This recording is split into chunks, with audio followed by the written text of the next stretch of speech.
le disait, Nicolas, on connaît depuis hier le contenu de ces fameuses ordonnances. L'objectif de cette réforme au départ, c'est de créer de l'emploi. Il faut quand même le rappeler. Alors ça va marcher ou pas, Nicolas? Ça doit marcher. Tous les pays qui ont fait de la fluidité dans leur marché du travail ont tous eu, sans exception, des résultats positifs. Alors bien sûr, il faut que la croissance tienne, qu'on ne se prenne pas un énorme gada, une crise financière.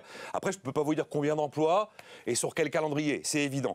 Mais les critères du marché du travail qu'on a annoncés hier, en fait, nous rapprochent de ce qui se pratique chez nos voisins. J'ai un truc qui me gêne énormément, c'est qu'on a créé un super méga seuil à 50 salariés. On avait déjà le seuil pour les obligations syndicales. Maintenant, on l'a pour le dialogue social. Honnêtement, le créateur d'entreprise, le chef d'entreprise qui passe de 49 à 51 salariés, c'est un héros national. Hein.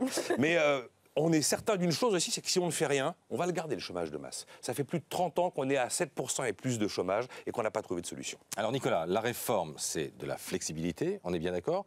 Il y a de la sécurité ou il n'y en a pas? Pour l'instant, non. Vous avez véritablement la flexibilité, il n'y a aucun problème. Pour comprendre cette réforme, il faut la penser comme un millefeuille. Le niveau 1 du millefeuille, c'est la loi El Khomri. La loi El Khomri, une loi super générale qui vous permet de négocier dans l'entreprise le temps de travail avec des accords majoritaires non plus à 30, mais à 50%. Ça crée le référendum d'entreprise à l'époque et ça commence à définir le licenciement économique. Niveau 2, les ordonnances Pénicaud d'hier. Qu'est-ce qu'elles font? Cette fois-ci, on négocie les primes. On négocie les salaires au niveau des accords collectifs, on renforce l'accord d'entreprise et puis on termine le job d'El Khomri sur l'encadrement du périmètre des licenciements. Elle est où la sécurité? Elle est dans le niveau 3 qui sera la réforme de la formation et dans le niveau 4 qui sera la réforme de l'UNEDIC où l'on va rendre l'assurance chômage universelle, non plus payée par le salaire, par le travail, mais payée par l'impôt. La flexi-sécurité, le principe, c'est qu'on arrête de protéger les emplois, mais qu'on protège les individus. Voilà comment on peut résumer l'histoire.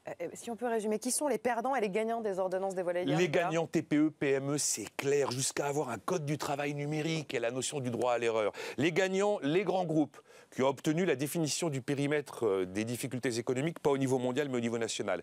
Les gagnants, les syndicats. Les branches sont renforcées, elles ne sont pas affaiblies. Les gagnants, les salariés. Le plafond au prud'homme, il est dans la moyenne de ce qui se pratique. On a vu aussi que les accords d'entreprise à 30%, maintenant c'est 50%, et ce sera dès le 1er mai, donc ça a été avancé. Et puis les indemnités légales de licenciement sont augmentées de 25%. Après,